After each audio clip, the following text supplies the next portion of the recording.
नमस्कार विद्यार्थी मित्रांनो, कसे आहात तुम्ही सर्व? कोड करताय ना? करायलाच पाहिजे. बरेच सारे एआयचे टूल्स आणि इंस्टाग्रामचे व्हिडिओ बघत असाल की कोड या या प्लॅटफॉर्ममधून पूर्ण कोडिंग होत आहे, त्या प्लॅटफॉर्मवरून पूर्ण कोडिंग होत आहे. क्लाउड असेल, कर्सर असेल, अँटी ग्रॅव्हिटी असेल, यासारख्या बऱ्याच साऱ्या टूल्समधून कोड केला जातो, राईट. आणि आता जे येत आहे ते वाइब कोडिंग येत आहे. बरेच सारे चांगले रील्स जे आहेत ते चांगले रील्स तुमच्यापर्यंत येत असतील, पण हे जे फेक डेव्हलपर आहेत, राईट, फेक डेव्हलपर ज्याला आपण म्हणूयात की फक्त कंटेंट क्रिएशनसाठी काम करतायत, असे काही जे डेव्हलपर्स आहेत त्या डेव्हलपरबद्दल आज आपण बोलणार आहोत, राईट. म्हणजे फेक डेव्हलपर ज्याला म्हणूयात की फक्त कंटेंट क्रिएट करतात. फक्त कंटेंट क्रिएट करतात म्हणजे मी डेव्हलपर नाही आहे, मी IT मध्ये कामही केलेलं नाही आहे, पण मी इन्स्टाचा कंटेंट क्रिएटर आहे, मी यूट्यूबचा कंटेंट क्रिएटर आहे. तर मी काय करतो, हॉट टॉपिक सिलेक्ट करतो आणि हॉट टॉपिकवरती कंटेंट बनवायला चालू करतो आणि मग तो कंटेंट जो आहे तो कंटेंट माइट बी व्हायरल होऊ शकतो. सो असे बरेच सारे इन्फ्लुएन्सर जे आहेत ते सध्या यूट्यूब आणि इन्स्टावरती त्यांचा सुळसुळाट आहे. पण रिअल टाईम IT फील्डमध्ये किंवा रिअल टाईम ज्या लोकांनी IT मध्ये काम केलेलं आहे ते लोक माझ्या या व्हिडिओशी रिलेट करतील आणि ते ॲग्रीही करतील. आता ज्यावेळेस तुम्ही रिअल टाईम IT कंपनीमध्ये काम करताय, तिथलं कल्चर काय एक्झॅक्टली IT बद्दलचं किंवा ओपनिंगचा ट्रेंड काय आहे, ह्याबद्दल आज आपण बोलणार आहोत. आपण डेली टेक्निकल व्हिडिओ घेऊन येत आहोत आणि बऱ्याच साऱ्या टेक्निकल सिरीजचे व्हिडिओ आपले चालू आहेत, जसं जावास्क्रिप्टचा आहे, WPचा आहे, अँग्युलरचे चालू होतील, रिॲक्टचे चालू होतील, नेक्स्ट.js, नेस्ट, नोडचे चालू होतील. हे जे फ्रेमवर्क्स आहेत या फ्रेमवर्कचं एक आर्किटेक्चर लेवल किंवा ज्याला म्हणतो की इंटरव्ह्यू प्रिपरेशन लेवल आपण काय करायला पाहिजे, यासारखे बरेच सारे व्हिडिओ आम्ही घेऊन येत आहोत. त्याची प्लेलिस्ट आहे. आम्ही डेली किंवा अल्टरनेटिव्ह डेला जॉब लाईव्ह करतो आहोत किंवा जॉब अपडेट्स देतो आहोत. जे एक्सपिरियन्स लोक आहेत, जे फ्रेशर लोक आहेत, त्यांच्यासाठी आपण जॉब लाईव्हचं सेशन घेतो आहोत. मॉर्निंग किंवा इव्हनिंगला असतो. त्याचे जे अपडेट्स आहेत ते अपडेट्स ऑलरेडी आम्ही तुम्हाला शेअर करतो आहोत. जर तुम्ही हा व्हिडिओ बघितला असेल आणि आत्तापर्यंत कोडफर्स्टच्या कोणत्याही प्लॅटफॉर्मवर तुम्ही नसाल तर तुम्ही नक्की कोडफर्स्टला शेअर करा, सबस्क्राईब करा आणि हा जो चॅनल आहे तो चॅनल प्रत्येक मराठी मुलांपर्यंत पोहोचवा जे IT मध्ये आहेत. आपण नॉन IT साठी बरेच सारे जॉब फील्ड्स आपण हळूहळू घेऊन येतो आहोत. जे मराठी लोक आहेत आणि जॉबसाठी प्रयत्न करतायत त्या प्रत्येक माणसापर्यंत हा चॅनल गेला पाहिजे, त्या प्रत्येक घरापर्यंत हा चॅनल गेला पाहिजे, म्हणजे त्यांना जॉबसाठी नक्की मदत होईल. सो मित्रांनो, आत्ता जे रिअल टाईम IT मधलं जे कल्चर आहे किंवा ITचे जे जॉब ट्रेंड्स आहेत त्याच्याबद्दल बरेच सारे खूप मोठे स्टडीड ज्यांनी डीप स्टडी केलेला आहे ते व्हिडिओ घेऊन आले असतील. त्यामधला एक छोटासा पार्ट मी आज तुमच्यासमोर एक्सप्लेन करणार आहे. सो ओपनिंग नाही आहेत आणि जॉब नाही आहे, तर हा ट्रेंड सध्या बऱ्यापैकी सुरू असेल.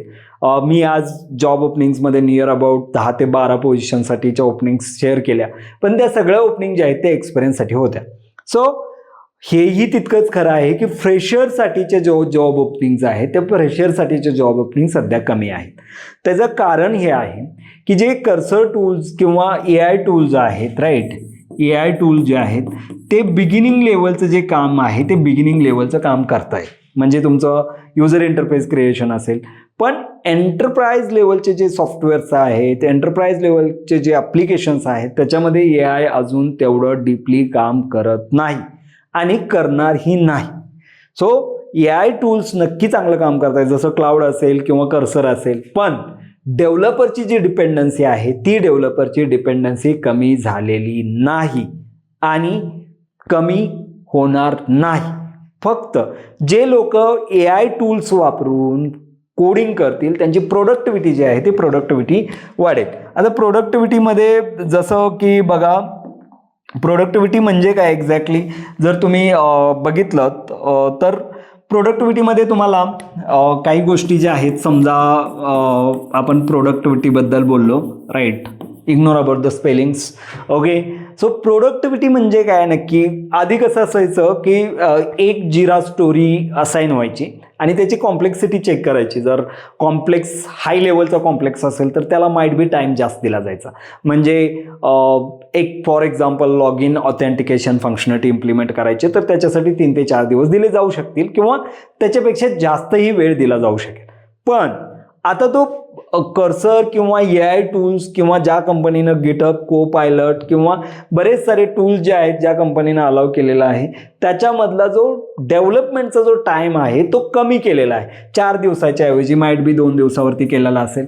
सो प्रोडक्टिव्हिटी जी आहे ती प्रोडक्टिव्हिटी इन्क्रीज झालेली आहे. पण याचा अर्थ हा नाही आहे की त्या कंपनीमधलं एंटायर टास्क जे आहे ते कर्सर टूल बघतायत किंवा कर्सर एजंट किंवा AI एजंट्स बघताय. स्पेशली कर्सर म्हणण्यापेक्षा AI एजंट्स म्हणतो, म्हणजे माइट बी बरेच सारे AI एजंट्स असू शकतील जे कोड करतायत. सो हे रिप्लेस जे झालेले आहेत किंवा बऱ्याच साऱ्या रील्समधून हा जॉब गेला, ही प्रोफाईल गेली, डेव्हलपरचं आत्ता काय काम नाही, कोडरचे जॉब संपणार आहेत, हे जे आहे ते यापासून थोडंसं बाजूला या आणि तुम्ही बिनधास्त अभ्यासाला सुरुवात करा. अजूनही ओपनिंग्स आहेत, ओपनिंग्स राहतील, ओपनिंग्स येणार आहेत. सो मी आज जे डिस्कस करणार आहे ते थोडंसं आपण फ्रेशर लोकांबद्दल किंवा आपण 0 to 3 इयर्स म्हणूयात, 0 to 3 इयर्स म्हणूयात, त्यांच्यासाठी आपण आज हा व्हिडिओ बनवणार आहोत. So me give me moment, board clear करतो. ओके. सो आता 0 to 3 इयर्सच्या एक्सपिरियन्सच्या लोकांनी काय करायला पाहिजे, ज्यांच्यासाठी कॉल नाही येत आहे. हेही खरं आहे, पण तुम्ही लर्निंग स्टॉप केलं पाहिजे का, तर बिलकुल नाही आहे. लर्निंग हे चालूच ठेवलं पाहिजे. IT मधल्या ओपनिंग संपणार नाहीत, IT मधल्या ओपनिंग नक्की येतील. डेव्हलपरचे जॉब रोल संपणार नाही, डेव्हलपरचे जॉब रोल हे वाढतीलच. फक्त आता डेव्हलपरचे जे जॉब रोल आहेत ते जसं की पाठीमागच्या 2 वर्षात जर तुम्ही बघितलं तर UI डेव्हलपर म्हणून एक स्पेशल ओपनिंग असायची, राईट, UI डेव्हलपरसाठी. मग या ओपनिंगला अनुसरून काय केलं लोकांनी, पहिला अँग्युलर शिकायला चालू केलं, मी NG लिहितो, राईट, त्यानंतर रिॲक्ट शिकायला चालू केलं, राईट, त्यानंतर Vue.js समथिंग, JSचे जेवढे फ्रेमवर्क आहेत तेवढे फ्रेमवर्क कव्हर करायला चालू केले. तर त्यावेळेस कॉल असायचे, जे UI स्पेशलिस्ट आहेत त्यांच्यासाठी पण कॉल असायचे आणि सिलेक्शनही त्यांचे व्हायचे. पण आत्ता फक्त तुम्ही एक टेक्नॉलॉजी घेऊन जर मार्केटमध्ये येत असाल तर माइट बी डिफिकल्ट आहे. तुम्हाला माइट बी अँग्युलर पण यायला पाहिजे, रिॲक्ट पण यायला पाहिजे, बॅकएंड टेक्नॉलॉजी पण यायला पाहिजे. म्हणजे तुमचा जो रोल आहे तो मोस्टली फुल स्टॅक पाहिजे. तर तुम्हाला कॉल जे आहे ते कॉल्स वाढतील, अपॉर्च्युनिटी वाढतील. आता master in one and slaves all हा जो फॉर्मॅट आहे तो फॉर्मॅट तुम्ही लक्षात ठेवा नेहमी. एकामध्ये परफेक्ट मास्टर व्हायचं. मग जर तुम्ही UI असाल तर UI अँग्युलरमध्ये एकदम मास्टर व्हा, रिॲक्ट तुम्हाला यायला पाहिजे किंवा कोणतंही JSचं फ्रेमवर्क सांगितलं तर JSचं फ्रेमवर्कबद्दल तुमचा ॲटिट्यूड असा पाहिजे, I can quickly learn this technology and I can start the implementing, right. कारण आत्ता डेव्हलपमेंट जे आहे ते डेव्हलपमेंट इझी झालं आहे, त्यामुळे तुम्हाला तो ॲटिट्यूड जो आहे तो ॲटिट्यूड डेव्हलप करायला पाहिजे. म्हणजे अगोदर जसं जर तुम्ही MNCमध्ये स्पेशली बघितलं असेल तर माझी प्रोफाईल अँग्युलरची, तर मला फक्त अँग्युलरचे प्रोजेक्ट असाईन व्हायचे. आत्ता माझी प्रोफाईल अँग्युलरची असेल तर मला रिॲक्टचे पण प्रोजेक्ट असाईन होतात किंवा कोणतेही JSचे फ्रेमवर्क असाईन होतात. JS रिलेटेड जर माझी प्रोफाईल असेल तर असाईन होतात. माइट बी तुम्हाला बॅकएंडचे पण असाईन होतात. आणि लर्निंगसाठीचा जो टाईम दिलेला आहे तो टाईम तुमच्याकडे खूप कमी. आता जर तुम्ही फुल स्टॅकसाठी प्रिपेअर करत असाल तर अजून एक गोष्ट नेहमी लक्षात ठेवा, पाठीमागच्या वर्षापर्यंत मोस्ट प्रोबॅबली आपण कोड फर्स्टमध्ये आत्तापर्यंत 4-1 वर्ष 30-35 बॅचेस घेतलेत, काही सुपर 30च्या बॅचेस घेतलेले आहेत, ऑफलाईन बॅचेस घेतलेले आहेत, ऑनलाईन बॅचेस घेतलेले आहेत. आता जो ट्रेनिंग मॉड्यूल आहे तो ट्रेनिंग मॉड्यूल कम्प्लिटली चेंज झालेला आहे. आणि मला वाटतं ट्रॅडिशनल पद्धतीनं जर तुम्ही ट्रेन होत असाल कुठल्याही इन्स्टिट्यूटमध्ये तर माइट बी चुकीच्या पद्धतीनं तुम्ही जात असाल. म्हणजे कोणतीही टेक्नॉलॉजी शिकण्यासाठी जर तुम्ही 6 महिन्याचा वर्क प्लॅन बनवला असेल तर तुम्हाला ती शिकणं आहे मिनिमम 2 मंथमध्ये बाय युझिंग AI टूल्स. 6 महिन्याचा कोर्स तुम्हाला 2 महिन्यामध्ये शिकणं आहे. मग तुमचं स्पीड वाढलं पाहिजे शिकण्याचं. फॉर एक्झाम्पल तुम्ही अँग्युलर शिकत असाल तर HTML CSS bootstrap JavaScript, HTML CSS बूटस्ट्रॅपचा एक पार्ट बनवा आणि त्याला कंबाईनमध्ये शिका. जावास्क्रिप्ट एक स्पेशल 10 दिवस किंवा 5 दिवस काढून ठेवून ट्रिकी क्वेश्चन्स, कन्सेप्ट हे शिका. अँग्युलरमध्ये डिरेक्टली प्रोजेक्ट स्टार्ट करा. आता प्रोजेक्ट स्टार्ट करण्यासाठी बरेच सारे व्हिडिओज मी बनवलेले आहेत. म्हणजे स्टिच AIचा एक व्हिडिओ बनवला आहे, तो तुम्ही चेक करू शकता. किंवा अजून कर्सरचा एक व्हिडिओ बनवलेला आहे. बरेच सारे व्हिडिओ बनवलेले आहेत. तर त्याच्यामधून एक कन्सेप्ट जो आहे तो एक कन्सेप्टचा पूर्ण प्रोजेक्ट तुम्ही रेडी करा. ठीक आहे, तुम्ही त्याच्यामध्ये सध्या काही कोड करू नका, दॅट्स परफेक्ट अँड फाईन.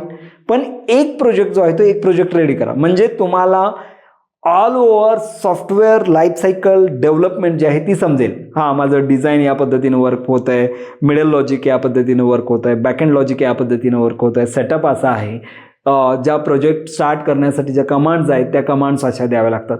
याचं एक ओव्हरऑल जे स्ट्रक्चर आहे ते ओव्हरऑल स्ट्रक्चर तुम्हाला समजेल. मग तुम्ही त्याच्या साईड बाय साईड एक प्रोजेक्ट करायचा, ज्याच्यामध्ये तुम्ही एक मॉड्यूल म्हणतो मी, कोणतंही एक मॉड्यूल सेल्फ कोडेड करा, म्हणजे तुमचा कोडिंगचा कॉन्फिडन्स वाढेल. जर तुम्ही AI टूल्स वापरले तर तुमचा AI टूलचा वापर वाढेल, म्हणजे दोन्हीला तुम्ही कंबाईन करू शकता आणि तुमचं जे लर्निंगचं मॉड्यूल आहे ते लर्निंगचं मॉड्यूल स्ट्रॉंग करू शकता. आता याच्या अगोदर कसं असायचं की डिपेंडन्सी असायची, म्हणजे ट्रेनरवरती डिपेंडन्सी असायची की यार ट्रेनर मला हा कन्सेप्ट शिकवेल आणि मग मी तो कन्सेप्ट युटिलाइज करेन किंवा इम्प्लिमेंट करेन. पण तो जो मॉड्यूल आहे तो मॉड्यूल आता हळूहळू चेंज झालेला आहे. तो मॉड्यूल आला आहे सेल्फ लर्निंगवरती, म्हणजे कन्सेप्ट तुम्हाला इझिली आता कुठेही ChatGPT, जेमिनी किंवा कोणत्याही प्लॅटफॉर्मवरती इझिली भेटतील. पण सेल्फ लर्निंग, सेल्फ इम्प्लिमेंटेशन जे आहे ते सेल्फ इम्प्लिमेंटेशन खूप खूप खूप इम्पॉर्टंट आहे. जर तुम्ही सेल्फ इम्प्लिमेंट करत असाल तर तुम्हाला नक्की इंटरव्ह्यू जे आहे ते इंटरव्ह्यू क्रॅक व्हायला मदत होईल. इंटरव्ह्यूचा फॉर्मॅट ऑलरेडी मी एका व्हिडिओमध्ये डिस्कस केलेला आहे, तोही व्हिडिओ तुम्ही बघू शकता. सो आता सेल्फ लर्निंगमध्ये माझ्याकडं आम्ही कोडफर्स्टमध्ये काय करतो आहोत, 8 तासासाठी मुलांना बसवून घेतो आहोत आणि 8 तास त्याला आम्ही टास्क देतो आहोत आणि त्या टास्कला सेल्फ इम्प्लिमेंट करायला होतो. जर प्रॉब्लेम आले तर आम्ही कनेक्ट करतो. याच्यातून काय होतं, तो एक तर सेल्फ लर्न करतोच प्लस इम्प्लिमेंट करतो आणि प्रॉब्लेम सॉल्व्हिंग ही त्याच दिवशी होतं. त्यामुळं तुम्ही अशा ठिकाणी जॉईन व्हा जिथं तुम्हाला टाईम दिला जाईल. 8 ते 10 तास बसून तुम्ही स्वतः कोड कराल तर तुम्हाला जॉब जो आहे तो जॉब नक्की लागेल, हे लक्षात ठेवा. आणि be aware about the all fake contents. WhatsApp university, Insta या युनिव्हर्सिटीजमधून बाहेर पडा. रिअल टाईम जे लोक जॉब करत आहेत त्यांच्याशी कनेक्टेड व्हा. त्यांना विचारा की मी एवढ्या गोष्टी केलेल्या आहेत, मी अजून काय करू देत, म्हणजे तुम्हाला तुमच्या जॉबसाठी किंवा फ्युचर डेव्हलपमेंटसाठी नक्की मदत होईल. जर तुम्हाला या आणि या प्रकारचे काही क्वेश्चन्स असतील तर तुम्ही कोडफर्स्टला नक्की फॉलो करा. कमेंटमध्ये क्वेश्चन विचारा. व्हिडिओ कसा वाटला ते सांगा. आणि हा जो चॅनल आहे तो प्रत्येक मराठी मुलांपर्यंत, प्रत्येक मराठी माणसापर्यंत पोहोचवा, जेणेकरून मला चांगले कंटेंट घेऊन येता येईल. नमस्कार, मी गोरख खरात, कोडफर्स्ट टेक्नॉलॉजीच्या माध्यमातून खूप सारे आभार मानतो. धन्यवाद.